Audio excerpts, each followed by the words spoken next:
지난 시간 다면체에 대한 내용을 쭉 정리했었습니다. 이번 시간은요, 회전체라고 하는 입체 도형을 같이 한번 정리해 보도록 할 거예요. 자, 그래서 오늘의 키워드를 한번 쭉 정리를 해보면요. 오늘의 키워드는 그 첫 번째가 회전체라고 하는 게 무엇인가?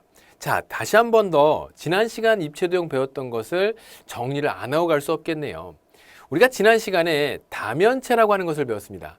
다각형인 면만으로 둘러싸여 있는 입체 도형이라고 하면서 배웠던 거죠. 기억납니까? 자, 그러면서 이제 정다면체 이르기까지 각각의 다면체들을 그 이름 아래, 그러니까 생긴 형태에 따라서 분류를 해봤어요. 각기둥, 각불, 각불대까지. 자, 이렇게 분류를 해보면서 그때 등장했었던 다면체, 입체 도형이긴 하지만 다면체가 아닌 것 중에 선생님이 통조림 캔 모양, 참치 캔 모양의 짧은 원기둥 형태를 여러분들에게 보여주면서 이것은 다면체가 되지 못한다 그랬죠. 원기둥도 그랬고요. 구도 그랬고, 그래요? 그 다음에 이제 원뿔대도 그렇고, 지금 나와 있는 이러한 형태의 것들을 살펴보면, 아, 둥글둥글한 어떤 곡면의 부분이 발생을 하는 것을 확인해 볼 수 있습니다.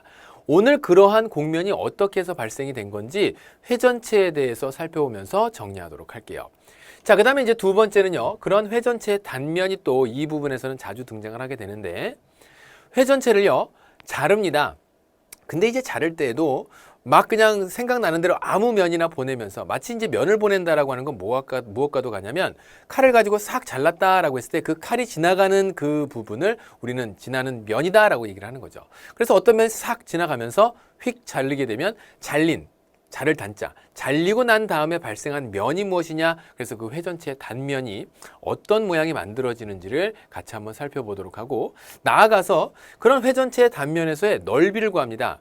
자, 다시 한번 얘기하지만 자를 때 그냥 마구마구 자를 수도 있지만 어떤 기준을 정해서 자른다고 한다면, 예를 들어 회전축이라고 하는 것이 존재하는 이러한 회전체에서 회전축의 수직인 면으로 잘랐는지 아니면 회전축을 포함하는 면으로 잘랐는지에 따라서 어떤 다른 모양들이 발생을 하고, 나아가서 그렇게 잘려진 단면들은 넓이를 어떻게 결정하는지를 같이 한번 공부해 보도록 할게요.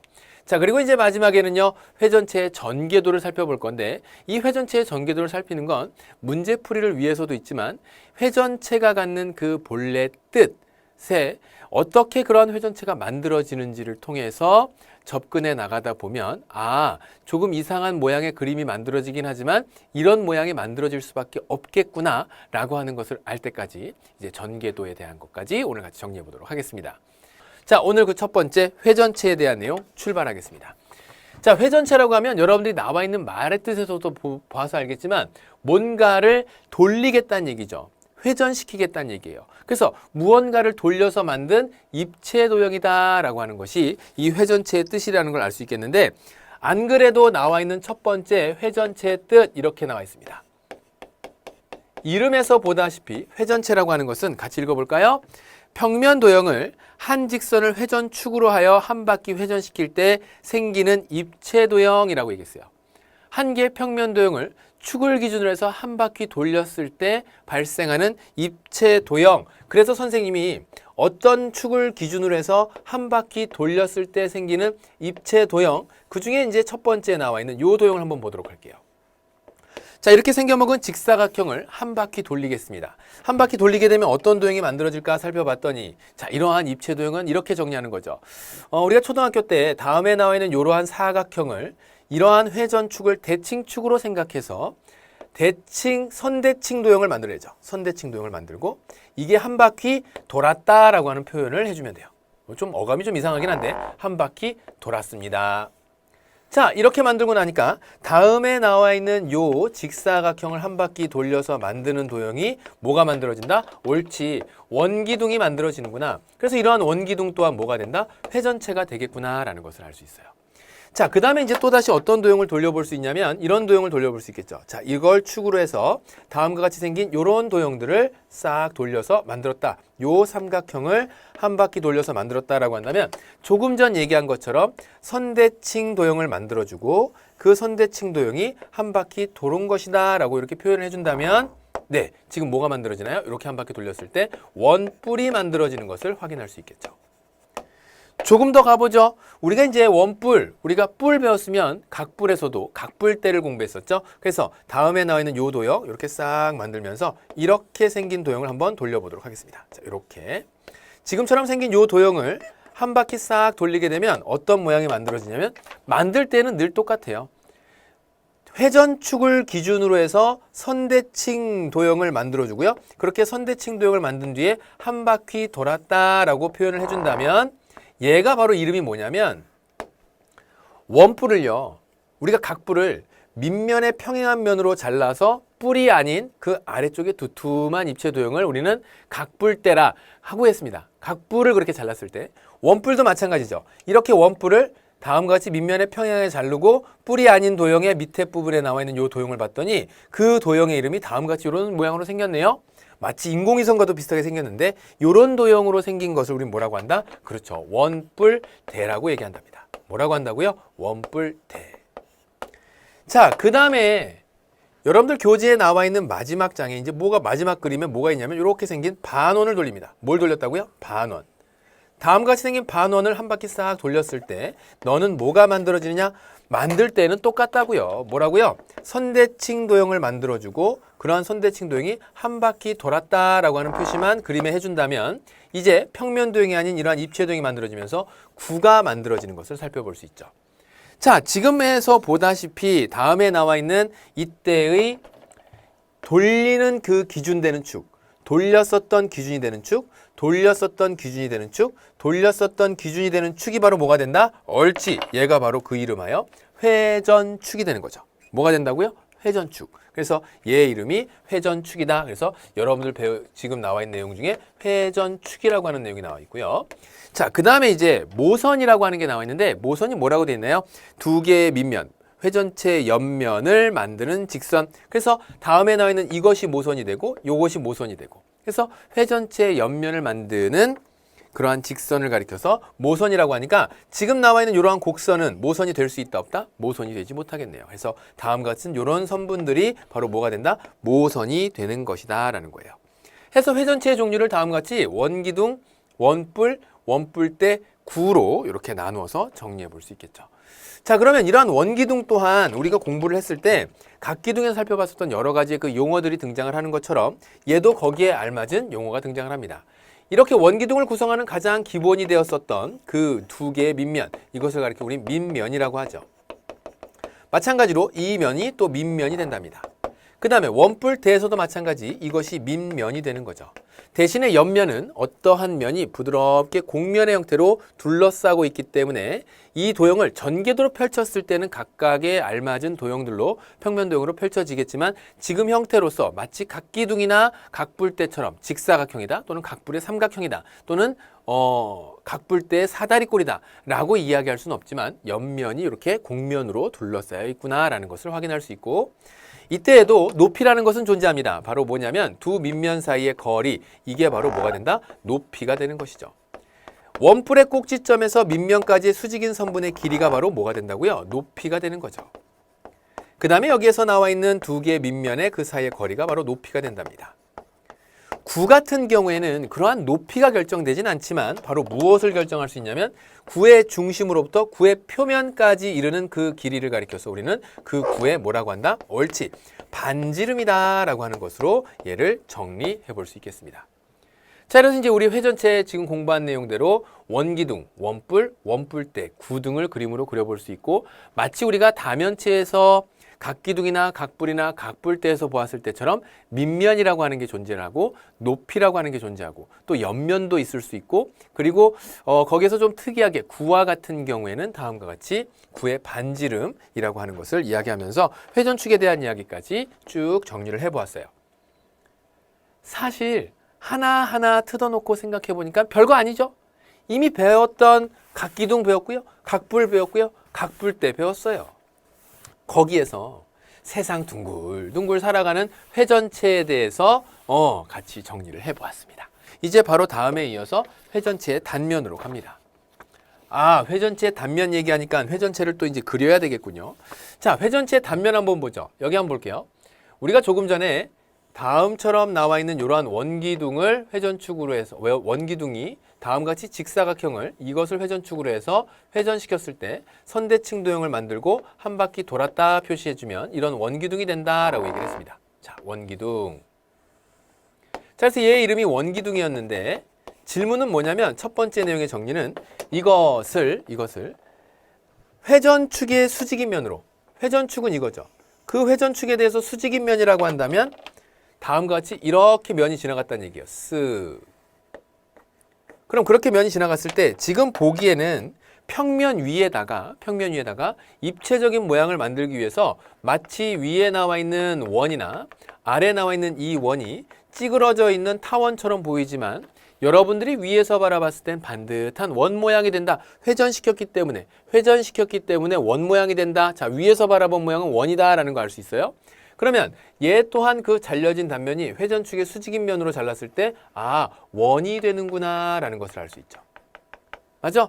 자, 그런 다음 원뿔 같은 경우 어떻게 될까요? 자, 원뿔도 다음처럼 이렇게 회전축의 수직인 평면으로 잘랐을 때 어떤 도형이 만들어질까 살펴보았더니 자, 지금처럼 만들어져 있는 이 원뿔에서 밑면과 평행하게 쓱 아니지 회전축의 수직으로 쓱 자르게 되면 다음에 나와 있는 요 도형은 찌그러진 원이 아니라 밑면이 원의 형태였기 때문에 얘 또한 원 모양으로 잘려져 나가겠구나 라는 것을 알 수 있죠. 회전축의 수직인 면으로 잘랐을 때 원뿔대도 마찬가지죠. 원뿔대 보게 되면 이렇게 회전축 만들어주고 다음과 같이 이렇게 원뿔대를 정리를 하게 되면 이 원뿔대 역시도 회전축의 수직인 면으로 잘랐을 때 다음과 같이 이렇게 수직인 면으로 싹 자르게 되면 이것 또한 원 모양으로 나오겠구나 라는 것을 알 수 있어요. 그러니까 원기둥, 원뿔, 그 다음에 누구? 원뿔대 전부 다 회전축의 수직인 면으로 자르게 되면 돌았던 방향에 대해서 수직이니까 위에서 바라보게 되면 항상 원 모양이 되겠구나. 자, 그 다음에 이제 하나 더 정말 인생 둥글게 사는 친구 하나가 있는데 그 친구가 바로 누구냐면 구입니다. 구. 그래서 이 구는요. 선대칭 도형을 만들고 한 바퀴 돌았다라고 하는 것을 표현해 주면서 다음과 같이 이렇게 만들 수 있는데 어떻게 그리다 보니까 지금 얘가 회전축의 수직인 면으로 싹 잘리면서 옳지. 그때 나와 있는 요 면 또한 뭐가 된다? 원이 되겠구나 라는 것을 알 수 있어요. 구 역시도 뭐가 된다? 원이 됩니다. 아, 회전축의 수직인 면으로 자르면 원기둥, 원뿔, 원뿔대, 구 모두가 다 뭐가 된다고? 그 단면이 원이 되는구나 라는 사실을 알 수 있죠. 자, 그 다음에 이제 두 번째로 나오는 게 바로 뭐냐면 회전축을 포함하는 평면으로 자른답니다. 회전축을 포함하는 평면으로 자른다는 건 뭐냐면 여러분들이 지금 여기 분홍색 회전축 보이나요? 이 분홍색 회전축을 어떻게 할 거냐면 분홍색 회전축을 포함하면서 자를 거예요. 자, 그러면 앞에서 정면에서 이렇게 포함하는 면으로 싹 자르게 되면 지금 나와 있는 얘처럼 뭐가 만들어져? 옳지. 이것이 바로 이러한 면, 직사각형이 만들어지는 것을 볼 수 있겠죠. 그래서 회전축의 수직인 면, 정리하고 갈까요? 회전축의 수직인 면으로 자르게 되면 전부 다 그 단면이 뭐가 나온다? 원 되는 거 알 수 있어요. 맞아요. 그런데 회전축을 포함하는 면으로 자른다. 뭐 하는 면? 회전축을 포함하는 면으로 자르게 되면 자, 첫 번째는 회전축에 대해서 수직인 면이냐 아니면 포함하는 면이냐. 포함하는 면으로 잘랐더니 뭐가 만들어지죠? 옳지. 직사각형 만들어집니다. 원기둥은. 자, 그 다음에 나와 있는 회전축을 이렇게 포함하는 면으로 잘랐더니 여러분들이 정면에서 바라보게 되는 뭐가 만들어지죠? 원뿔 같은 경우에는 봐요. 옳지. 이등변 삼각형이 만들어집니다. 자, 이렇게 적을게요. 이등변 삼각형이 만들어지는 이유는 모선의 길이가 서로 같았기 때문에. 그러니까 선대칭 도형이니까 얘랑 크기가 같아야 될 것이고 크기가 같으니까 이등변 삼각형 만들어지는구나 라는 것 알 수 있죠. 이때서 이제 질문에 어떤 게 들어오냐면 선생님 회전축을 포함한다고 한다면 지금 노란색처럼 이런 식으로 잘려져 나가는 것도 볼 수 있지 않을까요? 그럼 얘는 평행사변형인가요? 라고 하는 질문을 하는 친구들이 있어요. 어서 평행사변형은 봐가지고 자, 지금 얘는요. 직사각형 모양이 평면 위에 표현되다 보니까 입체를 입체를 표현하려다 보니까 이렇게 찌그러져 있을 뿐이지 사실은 직사각형인 거지. 돌려서 한번 생각해봐요. 돌려서. 그 다음에 여기에는 원뿔도 마찬가지. 이렇게 생기면 뭔가 다른 삼각형 아닐까요? 잘 생각해보면 계속해서 이렇게 생긴 직각삼각형이 여기도 계속 그 모양을 만들면서 한 바퀴 싹 돌아간 거예요. 그러니까 왼쪽에 나와 있는 삼각형과 오른쪽에 나와 있는 삼각형, 앞쪽으로 튀어나와 있는 삼각형과 뒤쪽으로 발생할 삼각형을 붙여서 두 개의 직각삼각형을 붙여서 다음과 같이 만들면 당연 이등변 삼각형 만들어지겠죠. 자, 원뿔 때는 어떻게 될까? 정면에서 바라보는 방향으로 회전축을 품은 평면 이렇게 싹 자르게 되면 그렇지. 얘 또한 뭐가 만들어진다? 네, 바로 이때는 사다리꼴이 만들어지는데 이러한 사다리꼴을 가리켜서 뭐라고 하냐면 등변 사다리꼴이라고 합니다. 밑각의 크기가 같은 사다리꼴을 등변 사다리꼴이라고 원래 정의하지만 여기에서는 그 성질에 의해서 여기 두 개의 모선의 길이가 서로 같았기 때문에 사다리꼴 중 등변 사다리꼴 이렇게 정리를 하죠. 자, 그런데 우리가 구를 보았더니 구에서는 어떤 일이 벌어지냐면 회전축을 포함하는 면으로 자르면 여러분들이 정면에서 바라보고 있는 이 모양이 된다라고 그랬어요. 자, 이 모양은 바로 뭐가 된다? 옳지. 또 원이 되는 거예요. 그러면서 구에 대해서 조금만 더 얘기해 볼게요. 구는요, 둥글죠. 둥글다 보니까 어느 방향으로, 심지어는 비스듬히 잘라도 원. 수직으로 잘라도 원. 회전축을 포함하는 면으로 잘라도 원. 구는요, 어느 방향으로 어떻게 자르든지 간에 항상 뭐가 나온다? 원. 그 잘려진 단면은 원이 나온다라는 겁니다. 그래서 이제 그 회전체의 단면에 대해서 다음과 같이 이렇게 정리해 볼 수 있겠습니다. 됐나요? 자, 이제 회전체의 단면에 대해서 살펴봤으니까 단면이 발생하는 것이 어떻게 만들어지는지 또 그 단면의 넓이 잠시 뒤에 살펴보게 될 그 도형의 넓이를 어떻게 구해갈지 알 수 있겠습니다. 자, 그렇다면 이제 회전체 단면의 넓이 선생님 예제 없나요? 너무 쉽고 간단해서 확인 정도 풀어봐도 네, 무방하겠습니다. 회전체 단면의 넓이 한번 가볼게요. 회전체 단면의 넓이를 구하려면 사실 여러분들이 잘려져 나간 단면 있잖아요. 그 단면이 어떤 도형인지 아는 게 첫 번째가 될 거고 그 다음은 잘려져 나간 단면이 회전축의 수직인 면으로 자르면 원이 나온다 그랬어요. 그래서 원의 넓이를 구할 수 있어야 됩니다. 선생님이 깜짝 놀란 게 원의 넓이를 구하라고 했더니 아직까지도 원의 넓이를 구하는 걸 모르는 친구들이 있거나 그것을 헷갈려하는 친구들이 있어요.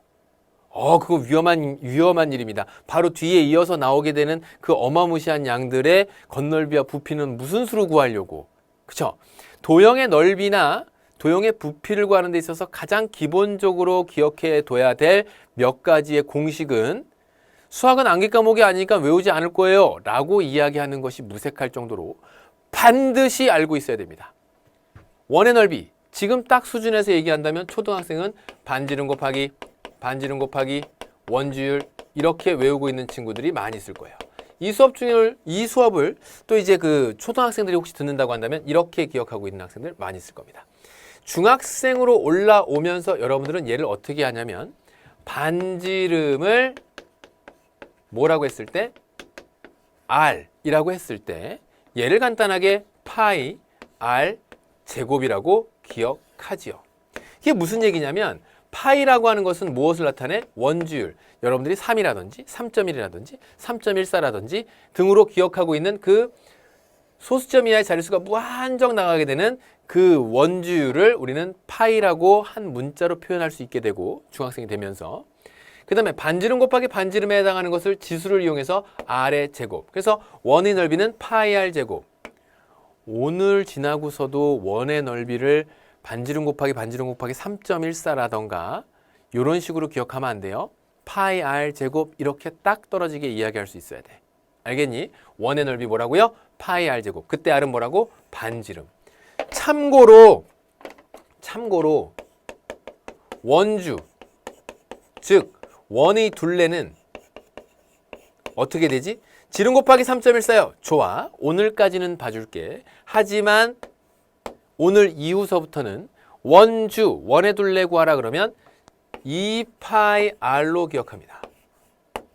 이 R이 반지름의 2배가 되면서 지름이죠. 그 다음에 지름 곱하기 원주율, 파이 대신 쓰도록 했죠. 원주율을. 오케이? 자, 이렇게 해서 2파이 R로 기억합시다. 이게 이제 원의 넓이에요. 그러면서 우리가 발생하는 뭐도 봤냐면 원기둥에서는 직사각형이, 그 다음에 원뿔에서는 이등변 삼각형이, 원뿔대에서는 뭐가? 원뿔대에서는 회전축을 포함하는 평면으로 잘랐더니 사다리꼴이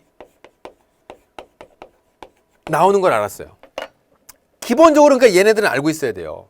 직사각형의 넓이를 구하라 그랬더니 뭐였더라? 지금 그러면 안 된다니까. 가로 곱하기 세로. 직각을 끼고 있는 두 개의 변, 가로 곱하기 세로가 바로 뭐? 직사각형의 넓이를 구하는 겁니다. 이등변 삼각형은 기억해요? 삼각형의 넓이 구하는 거. 하도 많이 해서 잘 기억할 텐데, 근데 이때도 밑변 곱하기 높이 나누기 2를 해도 괜찮고, 중학생조도 됐으니까 곱하기 2분의 1 합시다. 그 2분의 1을 맨 앞에다 써도 괜찮고, 2분의 1 곱하기 밑변 곱하기 높이라고 기억하거나, 밑변 곱하기 높이를 2로 나눈다거나, 네, 어떤 방향으로 기억하든지 네, 꼭 기억해 놓도록 합니다. 그 다음에 이제 사다리꼴은요, 평행한 한 쌍의 대변이 있어요. 평행한 한 쌍의 대변이 있다고. 그게 윗변과 아랫변이죠. 그래서 얘의 넓이는 윗변 더하기 아랫변, 그 다음 뭐? 곱하기 높이. 그래요. 그 다음에 곱하기 2분의 1 또는 나누기 2 이렇게 기억해야 되겠죠. 그러니까 직사각형, 이등변 삼각형이었기 때문에가 아니라 사실 삼각형들은 여기 있는 요 식으로 다 넓이를 구하게 되니까 기본적으로 알아둬야 돼. 원의 넓이서부터 시작해서 직사각형, 이등변 삼각형, 사다리꼴. 과거에 선생님이 이건 설마 다 알고 있겠지. 왜냐면 초등학교를 졸업했으니까. 그죠? 그런데 그 내용을 무슨 이유에 의해서 깜빡 잊어버릴 수도 있고, 그 다음에 헷갈릴 수도 있으니까 오늘 이번 기회에, 그쵸? 학원에서는 이런 얘기를 하면은 왠지 주변 친구들이 나를 바보로 보지 않을까 뭐 이런 생각하면서 걱정을 할 수도 있는데, 자, 아무한테도 들키지 않고 오늘 비로소 잘 기억해 놓은 친구들이 있다면 네, 잊지 말고 문제 상황에 적용시켜 나가도록 하십시오. 회전체 전개도에 대한 얘기입니다. 전개도는 제일 좋은 방법이 직접 그 입체 도형을 잘라서 오려내고 펼쳐보는 거예요. 이름 자체가 전개도, 펼쳐진 그림이거든요.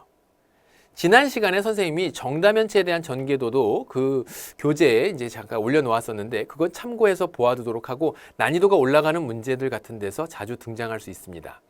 덜 중요한 것이 아니라 그것을 펼쳐낸 그림이다 라고 하는 것을 회전체의 전개도를 보고 한 번 더 살펴보기 위해서 거기다 간단하게 소개를 했었던 것이고, 자, 이 회전체의 전개도는 제일 첫 번째 원기둥을 볼 수 있는데 그 원기둥을 직접 한번 살짝 그려보도록 하죠. 자, 이런 원기둥. 자, 이게 원기둥이에요. 여러분들 교재에 다 표시되어 있으니까 여기 보면 돼. 원기둥이 하나 있는데 그 원기둥을 다음과 같이 한쪽에다 가위를 대고 이렇게 밑면이랑 그 아래 밑면이랑 그 다음에 옆면을 딱 잘라서 쫙 하고 펼쳤어요. 마치 우리가 포장지 있잖아요. 커다란 박스 같은 거 버릴 때, 재활용 버릴 때 이렇게 뜯어서 잘라서 이렇게 쫙 펼쳐놓기도 하잖아요. 쫙 펼쳐지게 되면 여러 개의 직사각형들이 막 보일 거예요. 그럼 얘도 그렇게 해서 펼쳤다라고 하면 두 개의 원이 보일 거고요. 그게 바로 밑면에 해당하는 거죠. 그 다음에 하나의 옆면이 이렇게 길게 나올 겁니다. 그리고 나서 또 다른 밑면에 해당하는 게 위에 나와 있는 저 원과 합동이면서 크기가 똑같은 합동인 두 개의 밑면에 해당하는 원이 발생을 할 것이고, 옆면을 펼쳐놓고 났더니 그것이 뭐가 되더라? 직사각형이 되더라, 그 얘기예요. 사실 이 부분에서 여러분들 원기둥에서 여러분들에게 얘기하고 싶었던 거는, 원기둥의 전개도에서 얘기하고 싶은 건 이 얘기입니다. 우리가 이것을 펼치면 이런 전개도가 만들어지고 접으면 다시 원기둥 돼야 되지 않니? 그러니까 얘 나와 있는 옆면 직사각형의 가로의 길이라고 하는 것은 누구의 길이랑 똑같다? 바로 밑면을 온전히 싹 둘러싸게 하기 위해서 이 밑면의 둘레의 길이와 같다라는 것과, 우리가 이 원기둥을 보았을 때 두 밑면 사이의 수직인 선분의 그 길이를 높이라고 하였는데, 이 높이가 바로 누구와도 같냐면 전개도를 펼쳤을 때 옆면의 직사각형의 세로의 길이가 바로 뭐가 되더라? 높이가 되더라, 그 얘기예요. 세로의 길이가. 그리고 이것 또한 누구의 길이하고 여기에 나와 있는 요 밑면의 직사각형의 가로의 길이는 누구랑 똑같아? 옳지. 요 면, 밑면의 둘레의 길이와 같아져야 된다라고 하는 걸 원기둥의 전개도에서 살펴볼 수 있겠죠. 자, 그 다음에 이제 두 번째 내용은요. 뭐가 등장하냐면 원뿔. 자, 여기 원뿔에서부터 잘 보세요. 원뿔은 다음과 같이 이렇게 생긴 뿔 모양의 입체도형 되죠? 원뿔. 그럼 이 원뿔을 잘라서 펼치게 되면 어떤 모양이 만들어지냐면 옆면이 삼각형이 아닙니다. 어떤 모양이 만들어지냐면 옆면은 이렇게 생긴 부채꼴 모양이 만들어져요. 부채꼴 모양 만들어지면서 다음에 나와 있는 밑면을 구성하게 되는 원이 될 것이고, 이때 부채꼴 호의 길이에 해당하는 이 부분이 누구의 길이와 똑같냐면 밑면을 온전히 둘러싸야 되기 때문에 얘와 똑같죠. 그래서 여기에 나와 있는 반지름의 길이를 r이라고 했을 때 이때 요 호의 길이는 2πr과 같아지더라 그 얘기예요. 다음에 나와 있는 요 모선의 길이를 l이라고 한다면 그 모선의 길이가 이 옆면 부채꼴의 반지름이 되는 거죠. 자, 여태까지 여러분들이 만약에 그 l이라고 하는 길이를 부채꼴의 호의 길이로 알고 있었던 경우 서로 의사소통할 때 헷갈릴 수 있으니까 선생님이 요 영어의 소문자를 얘기하면서 무엇을 의미하는지 얘기할게요. 부채꼴의 뭐? 옳지. 반지름의 길이를 l이라고, 무엇의 길이? 요 모선의 길이하고 길이가 같구나 라고 설명할 수 있겠죠. 그 다음에 여기에 나와 있는 요것은 원, 밑면 반지름의 길이 r. 원뿔의 전개도를 잘 보아두라 라고 한 이유는 요것 때문에 그렇습니다. 세 번째 원뿔 때. 이것이 원뿔 때의 전개도가 될 것 같아요. 바로 뭐냐면 이렇게 생긴 거예요. 라고 그 전개도를 얘기하는 순간 여러분들은 왠지 그럴 것 같은 착각에 빠지게 되면 그때서부터 이제 위험해지기 시작하는 거예요. 다시 한번 얘기하지만 원뿔대가 발생한 그 최초의 배경으로 가보겠습니다. 뭐라고? 원뿔대가 발생한 그 최초의 배경. 바로 이러한 원뿔이 있었어요. 뭐라고? 이렇게 생긴 원뿔이 있었다고. 이렇게 생긴 원뿔이 있었는데 그것을 어떻게 했냐면 밑면에 평행하게 싹 잘라서 원뿔 부분을 제거시켰죠. 그래서 이러한 원뿔대를 만든 거예요. 제거시킨 부분을 이렇게 화살표로, 점선으로 나타내 보겠습니다. 그럼 이걸 가지고 원뿔대의 전개도를 한번 살펴보자. 원뿔대의 전개도는 어떻게 만들어질까? 바로 다음과 같습니다. 그 처음 출발이 어디서부터 갔다고? 원뿔에서부터 갔어요. 그래서 원뿔의 전개도인 다음을 이렇게 싹 만듭니다. 그런데 얘를 밑면에 평행하게 잘라서 어떤 부분을 잘려져 나갔냐면 여기에 나와 있는 작은 원뿔 부분이 잘려져 나간 거죠. 뭐라고? 작은 원뿔 부분이 잘려져 나간다고. 그럼 작은 원뿔의 전개도를 만들어 볼 수 있겠네? 작은 원뿔의 전개도는 다음과 같이 이렇게 만들죠. 작은 원뿔의 전개도를 분홍색으로 이렇게 싹 만들어 놓고 나니까 실제 원뿔의 전개도, 원뿔대의 전개도라고 하는 것은 다음과 같이 이 부분이 사라진 상태에서 어떻게 되더라? 요렇게 부채꼴에서 작은 부채꼴이 빠져나간 이렇게 부드러운 옆면이 만들어지면서 그러면서 크기가 다른 두 개의 원이 각기 두 개의 밑면으로 연출되는 이런 상황에 원뿔대의 전개도를 그려볼 수 있겠구나라는 거예요. 그러니까 대충 그려내고 그것을 조사한 게 아니라 결국 원뿔대라고 하는 것은 원뿔에서부터 출발을 했고 그러다 보니까 원뿔의 전개도를 두 번 그리면서 다음과 같이 알맞은 전개도를 찾아볼 수 있었던 거죠. 됐나요? 옳지. 자, 그럼 확인 문제 한번 볼게요.